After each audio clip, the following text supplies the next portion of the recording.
Y hasta ahora saludamos al analista económico, ex ministro de Finanzas, Fausto Ortiz, que nos acompaña esta mañana. Muy buenos días, gracias por estar con nosotros. ¿Cómo está, Liz? Buenos días, saludos a la audiencia. Bueno, llegar a un acuerdo con los organismos multilaterales de crédito parece ser inminente y que el país está cada vez más cerca de eso. Hay misiones técnicas que se encuentran acá en el Ecuador, manteniendo reuniones para tener un informe real de nuestra situación y ver cuál es el camino más óptimo para ese apoyo económico. ¿Qué estaría faltando para ya dar ese paso y concretar un acuerdo con estos organismos? Sí, el gobierno arranca las conversaciones con el Fondo Monetario desde el año pasado a raíz de la visita que hace el fondo para ver el país y la situación económica, lo que se conoce como el artículo 4, que es el artículo del acuerdo constitutivo del fondo, que con los países le dice que cada año el fondo puede entrar a revisar las cifras fiscales y comunicarlas.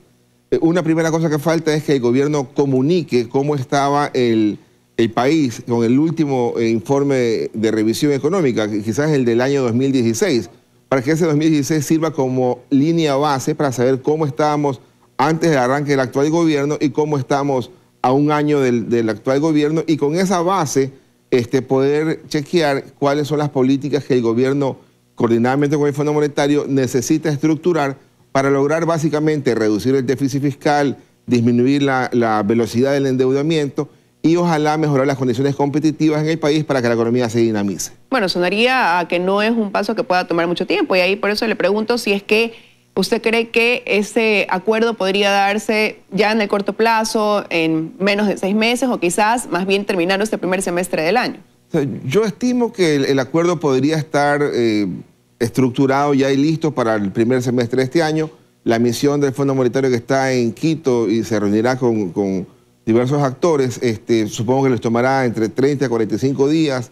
Luego tendrán que presentarlo al directorio del Fondo Monetario Internacional, y estamos hablando para allá por el mes de marzo y abril, para que antes del primer trimestre eso pueda estar ya definido. Acá lo importante también es que lo que se acuerde se sepa que se va a cumplir en el futuro, y que no ocurra que se acuerde algo que se empieza a cumplir en el corto plazo y a mediano plazo se desbarata. Digamos, es preferible dejar por fuera ciertas cosas que no vas a poder cumplir y estructurar lo que esté en ese paquete con posibilidades reales y ciertas de cumplir, aunque signifique no llegar a los 10.000 millones de dólares de financiamiento y nos implique quizás un poco menos que la mitad de esa expectativa. Bueno, y de hecho el ministro Richard Martínez señalaba que están viendo precisamente estos organismos con buenos ojos la política que viene manejando este gobierno, y que se está trabajando en recuperar esa confianza, ¿no? Tanto en que vamos a cumplir con lo acordado como también en los pagos, en los desembolsos y en el devolver este dinero. Ahora, una vez que se concreten estos acuerdos, ¿qué se debe esperar como país? Sí, ya el mercado internacional da algo de señales, ¿no? El riesgo país, que hace un mes estaba arriba de 750 puntos, esta semana actual se ubicó otra vez en 650, 680, es decir, ya alguna percepción existe de que el riesgo país podría empezar a bajar. Ojalá que el gobierno, en la ruta de reducir el gasto corriente más que el gasto de capital, que de alguna forma es la expectativa también de las autoridades económicas, pueda ir pasando el mensaje de que vamos en camino firme y en serio de achicar el tamaño del Estado, reducir el déficit fiscal que tenemos como país, el compromiso de que hasta el año 2021 el déficit fiscal sea en total menos del 3% del Producto Interno Bruto, y sacando los intereses sea un déficit fiscal de 0, que es lo que le mandó la ley aprobada el año anterior. Entonces, en esa ruta de disminución del déficit fiscal, de que la gente de afuera, la gente de adentro logre ver que en verdad el gobierno está controlando el presupuesto del Estado y está manejándolo, entonces eso va a dar frutos seguramente para el segundo semestre, pensar en volver a los mercados internacionales a conseguir recursos más baratos. En este tiempo, de los cerca de 800 o 900 millones de dólares mensuales de endeudamiento que requiere el país para pagar déficit fiscal y para pagar amortización de deuda, el gobierno tendrá que ver cómo se las ingenia para lograr recursos que no sean tan caros como la última colocación de deuda.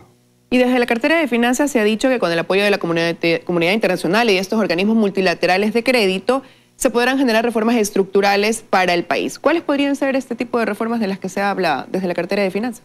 Sí, acá el mayor problema es el tamaño de la nómina, ¿no? Son cerca de 9.400 millones de dólares en gastos de personal, más otros 500 millones en gasto de personal vinculado a procesos de obra pública, pero enfoquémonos en los primeros 9.400 millones de dólares. Eso de ahí representa el 8,5% del Producto Interno Bruto. Ojalá ese rubro pudiera bajar un punto en los siguientes 2 años y quizás otro punto más en los siguientes 3 o 4 años. Bueno, pero ya se están tomando acciones porque el gobierno ha dicho que es insostenible mantener esa nómina. Ahora se habló de reducir el 10%, de dar un paso, ¿no? De reducir el 10% de las empresas públicas, algo que tiene que ocurrir ahora hasta fin de mes. No, la política está dada, pareciera que la dirección está señalada, pero los resultados no permiten ver impacto. Es decir, el año pasado, el año 2018, el gasto de nómina con relación al 2017 incrementó, a pesar de que también el gobierno decía que quería reducir el 10% del sector que gana la parte más alta de los salarios. Es decir, la política debe ir acompañada de resultados y hasta ahora en la parte de nómina no hemos visto resultados. Por eso lo importante es establecer una ruta para que sea gradual el achicamiento del gasto de nómina, ojalá un punto en un par de años, otro punto en unos siguientes 4 años, para poder establecer un nivel de nómina que sea cercano al 7%, ligeramente por debajo.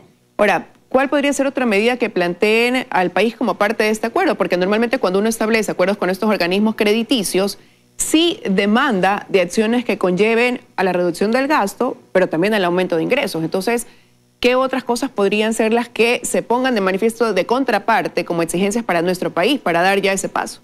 Sí, el gobierno necesita ajustarse, achicar el gasto o quizás mejorar un poco el tema de ingresos, pero no debe descuidar de dejar condiciones para que el sector privado, el resto de la economía, los emprendedores, los empresarios, puedan tener condiciones para seguir dinamizando y para que digan, ok, veo que el gobierno está trabajando bien, voy a pedir financiamiento. Si no me lo da la banca local, lo busco de la banca internacional. Y si no lo busco de la banca, entonces lo busco de algún inversionista. Es decir, y en esa línea, ¿qué cosa es lo que está faltándole al gobierno, aunque tiene capacidad de hacerlo ahora?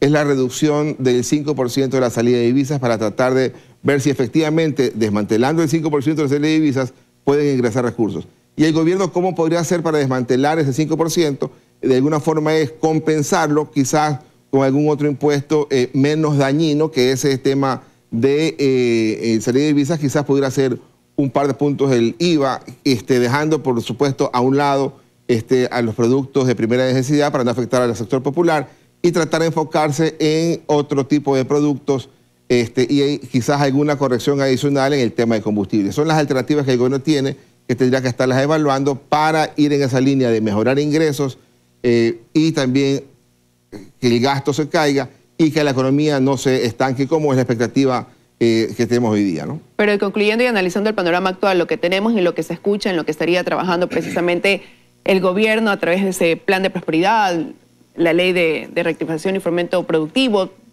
todo lo que enmarca esta estrategia de la cartera económica de este gobierno, ¿siente que vamos por buen camino, doctor? Siento que el año 2019 tiene menos presión que el año previo. ¿Por qué razón?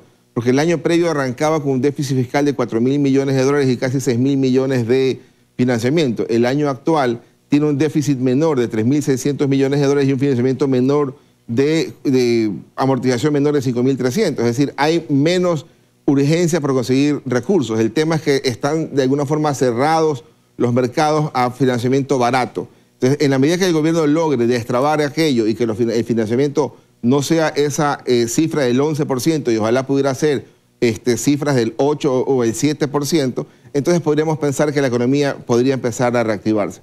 Hasta eso le toca al gobierno dar los pasos.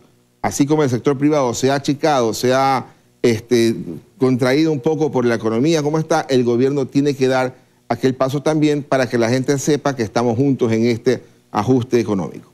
Se requiere del apoyo de todo el país. Quiero agradecerle su presencia esta mañana en los desayunos de 24 horas. Con gusto.